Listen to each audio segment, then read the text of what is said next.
प्यारे बच्चों, कैसे हैं? स्वागत है आपके शौर्य परिवार में। आशा करता हूं आप सभी तंदुरुस्त होंगे और ज़िंदगी के सफ़र पर पहुंचने के लिए निरंतर प्रयास कर रहे होंगे। प्यारे बच्चों, आज मैं आपके जीवन की, आपके लाइफ की सबसे इम्पोर्टेंट चीज़ को पढ़ाने वाला हूं। जैसा कि आप लोग देख रहे होंगे, लिखा है excretory product and their elimination. यानी आप सोच रहे होंगे कि यहाँ पे देवेंद्र सर आज किस चीज़ को एलिमिनेट करने वाले हैं। भाई, एलिमिनेट कर देंगे, बिल्कुल हटा देंगे? हाँ प्यारे बच्चों, आज हम अपनी बॉडी से एक बहुत ही खराब, हमारे लिए बहुत ही बुरी चीज़ को हम अपनी बॉडी से निकालने वाले हैं। अच्छा, एक बात बताओ प्यारे बच्चों,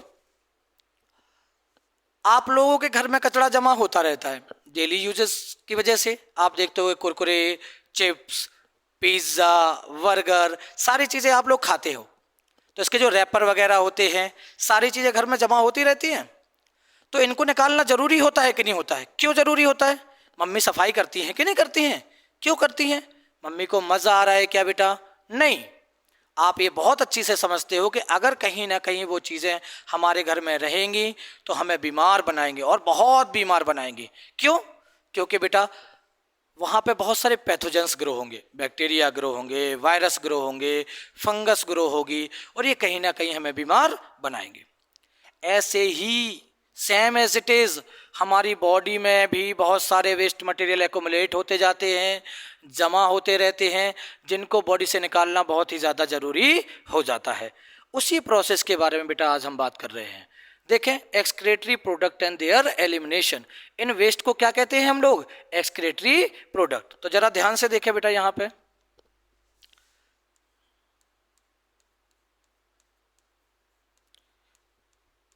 एक्सक्रिएशन। एक्सक्रीशन वह प्रोसेस है, वो प्रोसेस है जिसमें बेटा हम अपनी बॉडी से वेस्ट मटेरियल को बाहर निकालते हैं। तो मैं कह सकता हूं the process of removal of nitrogenous waste. क्या बेटा?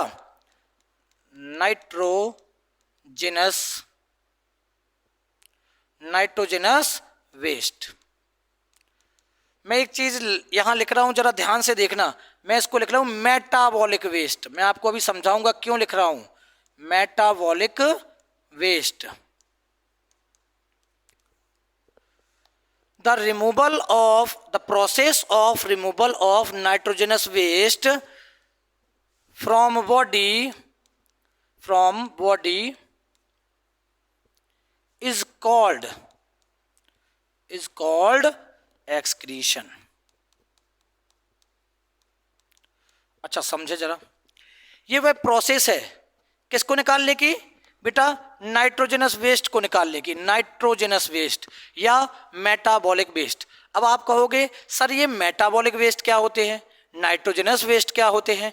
बेटा हमारी बॉडी में बहुत सारी रिएक्शंस होती हैं। क्या होती हैं? हमारी बॉडी में बहुत सारी रिएक्शंस होती हैं। इन रिएक्शंस को बोलते हैं मेटाबॉलिक रिएक्शन। 11th क्लास के पहले लेसन में लिविंग वर्ल्ड में पढ़ाया जाता है characteristics of living being.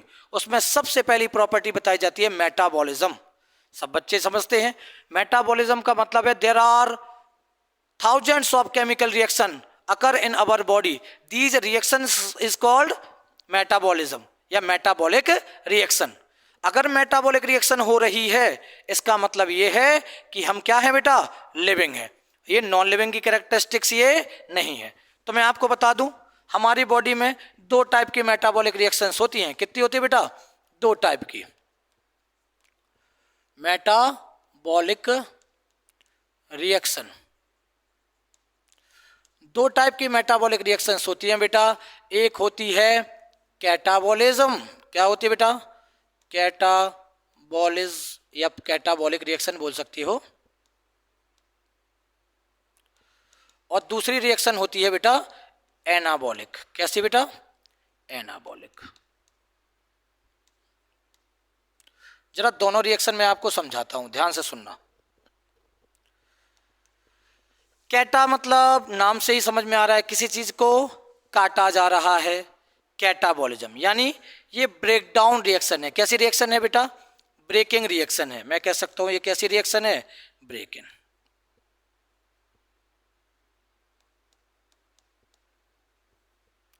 Breaking reaction. ये मेकिंग रिएक्शन है। कैसी रिएक्शन है बेटा? मेकिंग। यहां पे कोई चीज बन रही है। क्या है? कोई चीज बन रही है। जैसे कि फॉर एग्जांपल समझो, हमारी बॉडी में रेस्पिरेशन होता है कि नहीं होता है? प्रीवियस लेसन में पढ़ा चुके हैं कि नहीं पढ़ा चुके हैं? रेस्पिरेशन में आप देखते होंगे ग्लूकोज टूटता है। क्या टूटता है प्यारे बच्चों? ग्लूकोज। C6H12O6, इसको बेटा ऑक्सीजन की हेल्प से तोड़ा जाता है और आप जानते हो एटीपी रिलीज होती है कि नहीं होती है? तो कोई चीज टूट रही है, कोई चीज टूट रही है कि नहीं टूट रही है? बोलो, समझ में आ रहा है क्या पीछे?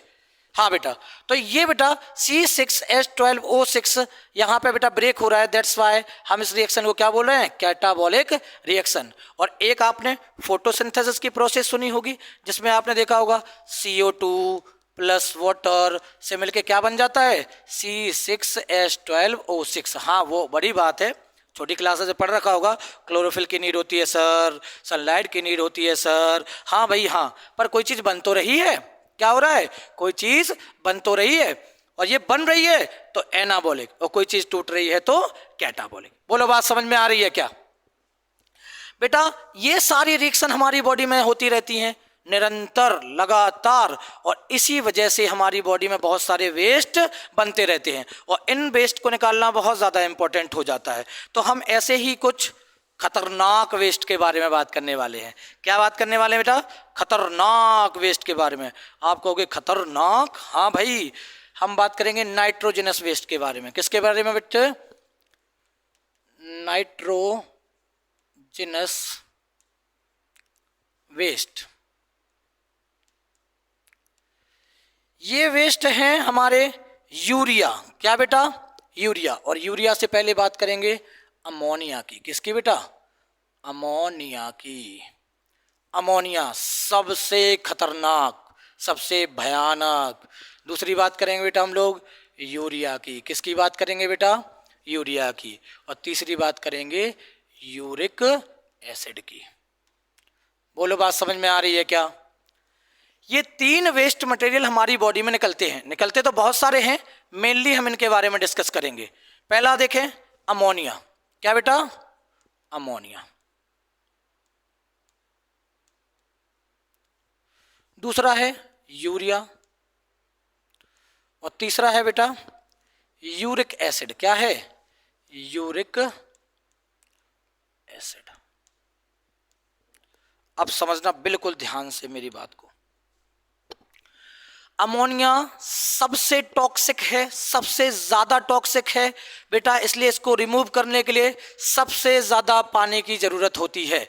तो मैं ये कह सकता हूं ये कैसा है? Highly toxic. कैसा है बेटा?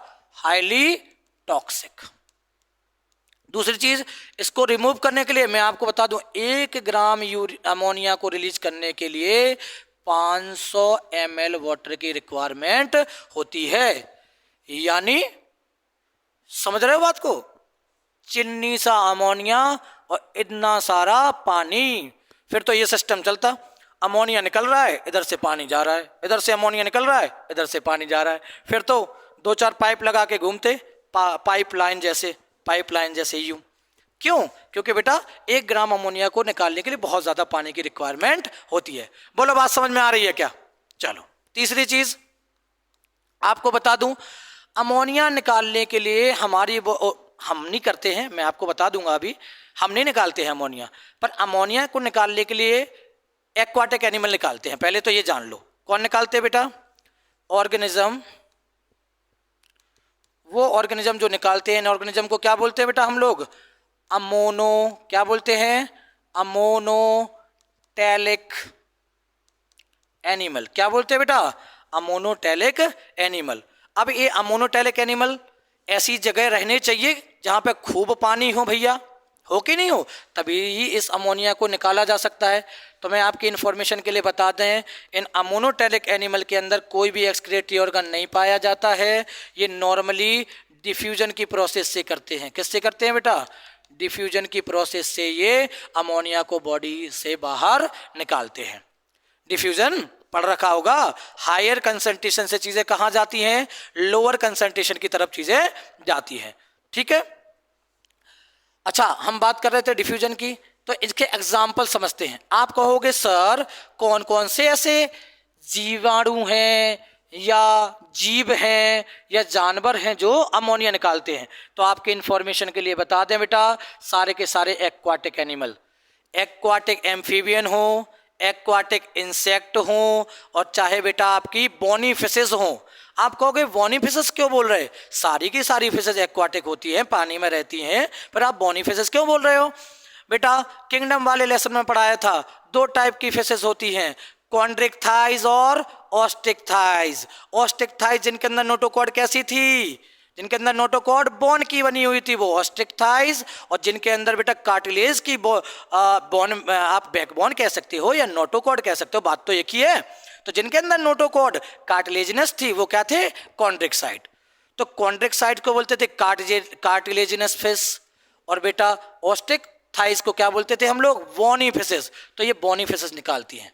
दूसरी एक्वाटिक एम्फीबियन, पानी में रहने वाले एम्फीबियन, एक्वाटिक इंसेक्ट, पानी में रहने वाले इंसेक्ट, तो ये चीजें रिमूव करते हैं। बोलो बात समझ में आ रही है क्या पीछे? ठीक है, आगे बढ़े, चलो भाई आगे बढ़ते हैं, रंग बिरंगा करते हैं आज। इंटरमीडिएट टॉक्सिक है, कैसा है बेटा, इंटरमीडिएट टॉक्सिक है, इतना ज्यादा टॉक्सिक नहीं है जितना अमोनिया था, उसे कम टॉक्सिक है। 1 ग्राम अमोनिया यूरिया को निकालने के लिए 50 ml वाटर की रिक्वायरमेंट होती है। कितनी? 50 ml वाटर की रिक्वायरमेंट होती है। ठीक है, अब ये निकालते हैं बेटा टेरेस्ट्रियल एनिमल। टेरेस्ट्रियल एनिमल से मतलब है जो जमीन पर रहते हैं, जमीन पर, जैसे कि हम, कौन बेटा, हम। तो ये टेरेस्ट्रियल एनिमल्स निकालते हैं। तो मैं बता दूं, इसको निकालने के लिए एक्सक्रीटरी ऑर्गन पाया जाता है, और ये एक्सक्रीटरी ऑर्गन होती है किडनी। क्या होती है बेटा? किडनी। जरा समझते हैं, तो लिख सकते हैं एक्सक्रीटरी ऑर्गन किडनी। क्या पाई जाती है बेटा? किडनी यहां पे पाई जाती है। तीसरी चीज, इन एनिमल्स को क्या बोलोगे सर? यहां तो आपने बोला था अमोनोटेलिक। क्या बोला था बेटा? अमोनोटेलिक। इन एनिमल्स को बोलेंगे हम लोग यूरियोटेलिक। क्या बोलेंगे? यूरियोटेलिक। बोलो बात समझ में आ रही है क्या? यूरियोटेलिक एनिमल्स समझ में आई। और दूसरी चीज बेटा मैं आपको बता चुका हूं कि ये एक्सक्रीटरी ऑर्गन किडनी से निकालते हैं वेस्ट मटेरियल को बाहर। एग्जाम्पल, टेरेस्ट्रियल एम्फीबियन, जो जमीन पर रहने वाले एम्फीबियंस होते हैं, मैमल्स। हम लोग क्या निकालते हैं बेटा? यूरिया निकालते हैं। अब बात करेंगे तीसरे, मैं कह सकता हूं यूरिक एसिड की। लीस्ट टॉक्सिक होता है, सबसे कम टॉक्सिक होता है, सबसे कम जहरीला होता है ना? Least toxic. क्या बोलेंगे बेटा? Least toxic. लीस्ट टॉक्सिक होता है। 1 ग्राम यूरिक एसिड को निकालने के लिए सिर्फ 10 ml पानी की जरूरत होती है, सिर्फ 10 ml, यानी थोड़े से पानी में काम चल जाता है। तो आप समझ रहे होंगे कौन निकालते होंगे। यानी इनके अंदर भी एक्सक्रीटरी ऑर्गन क्या रहता है बेटा? किडनी। क्या पाई जाती है इनके अंदर भी? किडनी। पर आपके लिए बता दें, ये जो वेस्ट मटेरियल यूरिक एसिड निकालते हैं, ये पेस्ट के फॉर्म में या पैलेट के फॉर्म में निकालते हैं। बोल सकते हैं पेस्ट के फॉर्म में निकलेगा या फिर पैलेट के फॉर्म में निकलेगा। बोलो बात समझ में आ रही है? देखा होगा ये। अच्छा मैं बता दूं ये कौन निकालता है। इनको बोलते हैं बेटा यूरिकोटेलिक। क्या बोलते हैं? यूरिकोटेलिक। और ये मोस्टली होती हैं बर्ड्स वगैरह, चिड़िया वगैरह, रेप्टाइल, इंसेक्ट। क्या बेटा? इंसेक्ट। कोई पूछे इंसेक्ट क्या निकालता है, क्या बोलोगे? सर यूरिक एसिड निकालते हैं इंसेक्ट। फिर कहो, कोई पूछेगा अरे एक्वाटिक इंसेक्ट तो अमोनिया निकालते थे, तो कहना हाँ भाई, क्योंकि वो एक्वाटिक है, पानी में रहते हैं बेटा, बहुत ज्यादा वाटर की नीड होती है उनको अमोनिया निकालने के लिए। बोलो बात समझ में आ रही है पीछे? देखा होगा पेस्ट पैलेट ऐसे चले जा रहे हैं गाना गाते हुए, और तभी ऐसे देख रहे हो आसमां ऊपर तभी क्या हुआ, उधर से कबूतर ने कहा अच्छा आसमां ऊपर, तो वहीं से कबूतर ने क्या बूम लैंडिंग कर दी और ऊपर से आए बूम। पेस्ट, पेस्ट नहीं है, नहीं तो कहो सर पेस्ट है थोड़ा सा देना ब्रश पे, नहीं भाई पेस्ट है, पेस्ट के फॉर्म में निकलता है, यानी ना तो ज्यादा डायल्यूटेड होता है और आप कह सकते हो कंसंट्रेटेड बोल सकते हो, अच्छा खासा अमाउंट उसमें यूरिक एसिड का होता है। बोलो बात समझ में आ रही है क्या? आपको एक बहुत अच्छी इंपॉर्टेंट चीज मैं आज बताने वाला हूं, जरा ध्यान से समझना।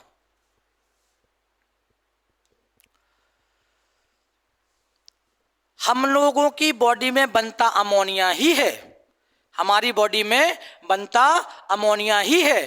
फिर कहोगे इतना टॉक्सिक, अभी तो बोले थे बड़ा टॉक्सिक है, बहुत पानी की रिक्वायरमेंट है, फिर अमोनिया को निकालेंगे कैसे? बड़ी टेंशन हो गई, अमोनिया आ गया। तभी हमारा लीवर कहता है हम हैं तो क्या गम है। क्या बोलेगा? हम हैं तो क्या गम है। भैया लीवर ऐसे ही है अपने, वो कहते मैं देख लूंगा, अपन देख लूंगा। कुछ लोग होते ना वो कहते तू टेंशन मत ले, तेरा भाई है ना, वैसे ही।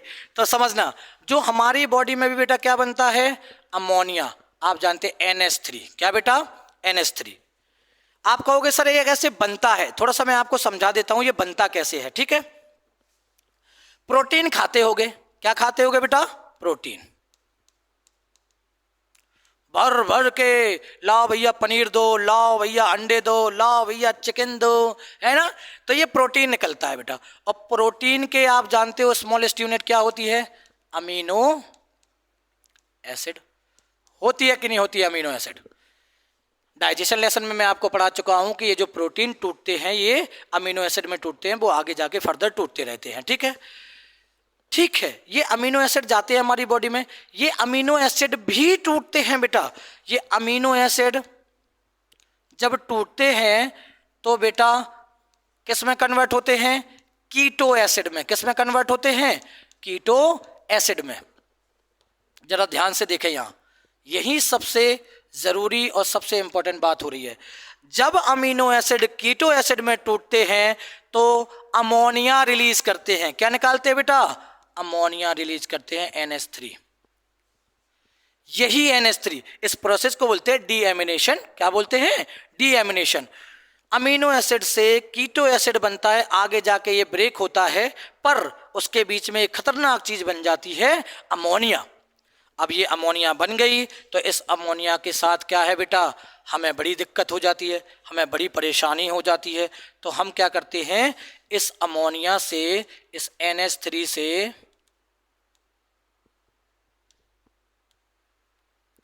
इस अमोनिया से हम लोग क्या बना देते हैं बेटा? यूरिया। हम लोगों को पता है एक चीज है जो इससे कम खतरनाक है, उस चीज को हम इसको बना देते हैं। और इसके बीच में चलती है साइकिल। क्या चलती है बेटा? साइकिल। आप कहोगे कौन सी साइकिल? तो हम बोलेंगे यूरिया साइकिल। कौन सी साइकिल बेटा? Urea cycle. Cycle cycle urea cycle. इस यूरिया साइकिल में कौन पार्टिसिपेट करता है बेटा? लीवर। कौन पार्टिसिपेट करता है बेटा? लीवर। और कोई अगर पूछ ले आपसे तो आप बता देना, कोई कहेगा लीवर में भी, कहाँ? तो लीवर में भी आप कह देना ये जो साइकिल चलती है वो चलती है माइटोकॉन्ड्रिया में। किसमें बेटा? माइटोकॉन्ड्रिया। माइटोकॉन्ड्रिया में। और दूसरी चलती है बेटा साइटोप्लाज्म में। कहाँ चलती है? साइटोप्लाज्म में। ये दोनों जगह बेटा ये लीवर में यूरिया साइकिल चलती है और इस यूरिया साइकिल की वजह से क्या हो जाता है? यूरिया बन जाता है। और आपने देखा होगा यूरिया कैसा होता है? ऐसा होता है, इधर O और इधर NH2। तो बेटा ये जो बनता है वो बेटा इसी से बनता है। इस प्रोसेस को बोलते हैं यूरिया साइकिल। इसको कहीं कहीं लिखा आ जाता है हैंसलेट साइकिल भी बोलते हैं। क्या बोलते हैं बेटा? Krebs Henseleit cycle. तो कंफ्यूज नहीं होना है, क्या बोल रहा है वो? यूरिया साइकिल की ही बात हो रही है जहां पे हम लोग यूरिया में कन्वर्ट कर रहे हैं। बोलो बात समझ में आ रही है क्या? बहुत बढ़िया। चलो आगे हम थोड़ा सा अब आपको बताते हैं कि हमारी किडनी किस तरीके से काम करती है, किस तरीके से दिखती है। ये देखो भैया, किडनी, मैं ही हूं कलाकार भैया इसका। देखा जरा, इस तरीके से बेटा वन पेयर होती है, वन पेयर किडनी है ना, इस तरीके से वन पेयर किडनी होती है। यहां से दो यूरेटर निकलती हैं। क्या निकलती है बेटा? यूरेटर। यहां पे एक यूरिनरी ब्लैडर होता है, यहां पे यूरेथ्रा होता है। तो मैं इसको बोल देता हूं ये किडनी है, ये यूरेटर है, यूरिनरी ब्लैडर है, ये यूरेथ्रा है। क्या है? यूरेथ्रा।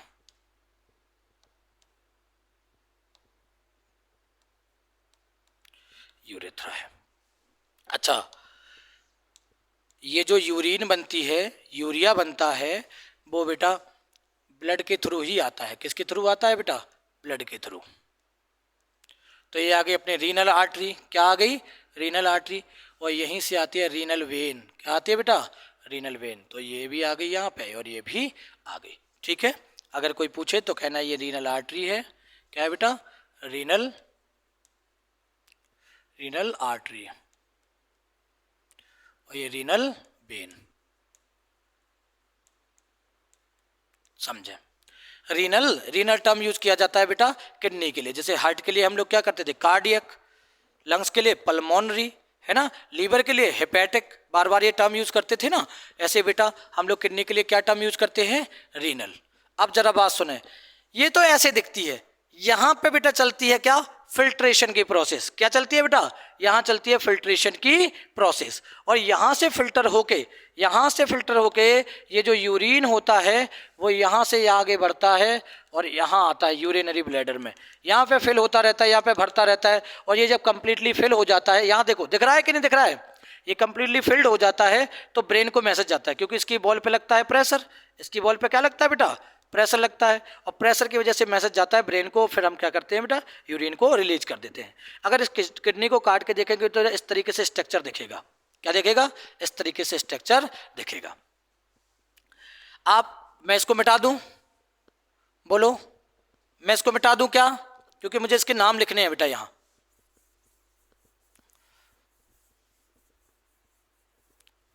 चलो ध्यान से देखें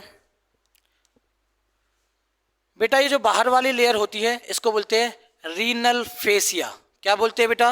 रीनल फेसिया। अंदर वाली लेयर को बोलते हैं बेटा, लेयर कह सकते हो, कवरिंग कह सकते हो, उसको बोलते हैं रीनल कैप्सूल। क्या बोलते हैं? Renal capsule. जो बना रहता है वाइट फाइब्रस कनेक्टिव टिश्यू का। किसका प्यारे बच्चों? White fibrous connective tissue. याद रखोगे WFCT। क्या बेटा? WFCT, white fibrous connective tissue. इसके बीच में भरा रहता है रीनल फैट। देख पा रहे होंगे आप लोग, ये भरा रह रहा है रीनल फैट। और ये रीनल फैट किसकी तरह काम करता है बेटा? शॉक एब्जॉर्बर की तरह। किसकी बेटा? Shock absorber. शॉक एब्जॉर्बर की तरह काम करता है। ये तो हो गई बाहर वाली कवरिंग की बात। किसकी हो गई बेटा? बाहर वाली कवरिंग की बात। अब हम बात करेंगे अंदर ये क्या चल रहा है। अंदर ये क्या चल रहा है? तो अंदर बेटा हमारी किडनी दो पार्ट्स में बटी रहती है। कितने पार्ट्स में बटी रहती है? दो। एक बाहर वाला पार्ट कहता है कॉर्टेक्स और अंदर वाला पार्ट कहलाता है मेडुला। ठीक है, तो उसके अंदर ये स्ट्रक्चर दिख रहा होगा आपको पूरा पूरा। ये मेडुलरी पिरामिड है। कैसे पिरामिड है बेटा? Medullary pyramid. आपको अगर मैं यहाँ स्ट्रक्चर बना के दिखाऊं मेडुलरी पिरामिड का, तो मेडुलरी पिरामिड इस तरीके से दिखता है। ठीक है, मेडुलरी पिरामिड के अंदर इस तरह से बहुत सारी फंक्शनल यूनिट होती हैं। आप कहोगे फंक्शनल यूनिट क्या बोल रहे हैं? मैं अभी आपको बताऊंगा बेटा। नेफ्रॉन। क्या बेटा? नेफ्रॉन ऐसे दिखता है, जरा देख लो। ये इस तरीके से बहुत सारे नेफ्रॉन पाए जाते हैं। इस तरीके से बहुत सारे नेफ्रॉन देखने को मिलते हैं, जिनको बोलते हैं फंक्शनल यूनिट। ये ऐसे देखने को मिलता है। नेफ्रॉन के बेटा यहाँ पे सारी यूरिन जमा होती है, यहाँ पे सारी यूरिन जमा होती है। यहाँ से यूरिन छन छन के ऐसे आती है, छन छन के आती है तो यहाँ पाई जाती है कॉलम ऑफ बर्टेनिरी। क्या पाया जाता है बेटा? कॉलम ऑफ बटनी, जहाँ से यूरिन आती जाती है। उस यूरिन निकलने के बाद आप देखोगे ये यूरिन कौन सी रास्ते में पहुंच रही है, इस वाले रास्ते पे। इसको बोलते हैं माइनर कैलेक्स। क्या बोलते हैं बेटा, माइनर कैलेक्स। और ये माइनर कैलेक्स आगे जाके किस में मिल जाती है, मेजर कैलेक्स में। और मेजर कैलेक्स से बेटा आगे चीज कहाँ से, यूरेटर थ्रू बॉडी से बाहर निकल जाती है। बोलो बात समझ में आ रही क्या प्यारे बच्चों। ये मेडुलरी पिरामिड है, इनके बीच बीच में ये कॉर्टेक्स वाला पार्ट अंदर को गया है, देखो कॉर्टेक्स वाला पार्ट अंदर के लिए गया है, इसे कहते हैं बेटा कॉलम ऑफ बर्टनी। क्या बोलते हैं, कॉलम ऑफ बर्टनी। आप कहोगे फिर मेडुला कहाँ गया, आपने तो बोला था इतना कॉर्टेक्स है, इतना मेडुला है। बेटा यहाँ पे रीनल पिरामिड है, इस पोर्शन को बोलते हैं रीनल मेडुला। बोलो बात समझ में आ रही है। ये आगे जाके इस रीजन को बोलते हैं बेटा रीनल पेल्विस। क्या बोलते हैं, रीनल पेल्विस, जहाँ पे सब खुलती है। इसको बोलते हैं माइनर कैलेक्स। इसको जो बड़ी वाली है इसको बोलते हैं मेजर कैलेक्स। बड़ी वाली मतलब छोटी छोटी जिसमें जाके मिले उसे कहेंगे बेटा मेजर कैलेक्स। बोलो बात समझ में आई। मजा आ रहा है जिंदगी में, बायो में भी मजे करने हैं, मस्त मस्त मौला चीज है बायो, है ना। डॉक्टर बनने की फीलिंग आ रही है क्या, हाँ फीलिंग आ रही है, इसका मतलब बन के दिखाना है। चलो भाई ये समझ में आया। मैंने इसको बोल दिया मेडुलरी पिरामिड है। क्या है बेटा, मेडुलरी पिरामिड। बेटा मेडुलरी पिरामिड है ये हमारे, और इनके अंदर पूरी फिल्ट्रेशन की प्रोसेस चलती है। अब मैं थोड़ी सी एक चीज अभी बताऊंगा, बस थोड़ी सी समझ लो, फिर कल पढ़ाऊंगा, ठीक है। इसके आगे जरा ध्यान से सुने। नेफ्रॉन है ये, अभी सिर्फ जान लो कि अब हम इसके बारे में डिस्कस करने वाले हैं। फंक्शनल यूनिट है ये बेटा, यहीं पे पूरा हमारा ब्लड छनेगा। ये थोड़ी सी ऊपर की तरफ मोटी होती है, कैसी बन गई है, क्या हो रहा है, ऊपर की तरफ थोड़ी सी मोटी होती है, आगे जाके थोड़ी थिन हो जाती है। Thin segment of loop of Henle जिसको बोलते हैं। आगे जाके बेटा ये डीसीटी बनाती है, और फिर ये आगे जाके कलेक्टिंग डक्ट में मिल जाती है। किस में मिल जाती है बेटा, कलेक्टिंग डक्ट में मिल जाती है। बोलो बात समझ में आ रही है। इसको बोलते हैं बाउमेन कैप्सूल, आगे मैं पढ़ा दूंगा सब कुछ। इसको बोलते हैं पीसीटी, प्रॉक्सिमल कॉन्वोल्यूटेड ट्यूब्यूल। पढ़ा होगा मैंने आपको, प्रॉक्सिमल बताया था, आगे वाला प्रॉक्सिमल, पीछे वाला डिस्टल। जब मैंने आपको पढ़ाया था पूरा कि ये वाला एंटीरियर, नीचे वाला पोस्टीरियर, आगे वाला वेंट्रल, पीछे वाला डोर्सल, साइड वाला लेटरल, बताया था कि नहीं बताया था। बस एंटीरियर पोस्टीरियर, आगे वाला वेंट्रल, पीछे वाला डोर्सल, और साइड वाला लेटरल। तो सब लोग ऐसे बोलेंगे डोर्सली पाई जाती है, वेंट्रली पाई जाती है। तो आपको समझना, डोर्सली बोल रहा है इसका मतलब पीछे, कोई बोलेगा वेंट्रली है इसका मतलब आगे, एंटीरियर मतलब ऊपर की तरफ, पोस्टीरियर मतलब नीचे की तरफ। एक चीज और बोलते हैं लोग, प्रॉक्सिमल और डिस्टल। प्रॉक्सिमल मतलब पास वाली, और डिस्टल मतलब दूर वाली। एक चीजों का और जिक्र किया जाएगा बेटा आपकी जिंदगी में, बार बार बोलेंगे heart is present in thoracic cavity, kidney is present in abdominal cavity. ये एब्डोमिनल और थोरेसिक होते क्या है जरा समझें। अगर मैं अपने आई एम शुगर का बोरा, आई एम शुगर का सैक, अगर मुझे शुगर का सैक बोला जाए और मैं पूरी अपने अंदर की चीज़ों को बाहर निकाल दूं, तो मेरे अंदर बिल्कुल कैविटी फॉर्म हो रही है, खाली जगह फॉर्म हो रही है प्यारे बच्चों। और ये खाली जगह फॉर्म हो रही है, तो ऊपर वाली खाली जगह को, इधर इधर वाली खाली जगह को बोलते हैं थोरेसिक कैविटी, और नीचे वाली खाली जगह को क्या बोलते हैं बेटा, एब्डोमिनल कैविटी। बाकी इसके आगे हम आपको कल पढ़ाएंगे। आशा करता हूं आपको मेरी क्लास में मजा आया होगा। बोलो, जिंदगी में मजे करने की पढ़ना भी है। सर पढ़ते पढ़ते मजे करने हैं या मजे करते करते पढ़ना है, एक ही बात है, मजे करते करते पढ़ना है। और बेटा सारे लेसन को बहुत अच्छे से पढ़ना है, चैप्टर को, और बाकी चीज़ मैं आपको कल पढ़ाऊंगा। तब तक के लिए प्यारे बच्चों पढ़ाई करें, देश का नाम रोशन करें और माँ बाप का नाम रोशन करें। हमेशा माँ बाप के बारे में सोचें, किसके लिए करना है, तो माँ के लिए और पापा के लिए करना है बेटा, ठीक है। हेलो बाय बाय प्यारे बच्चों।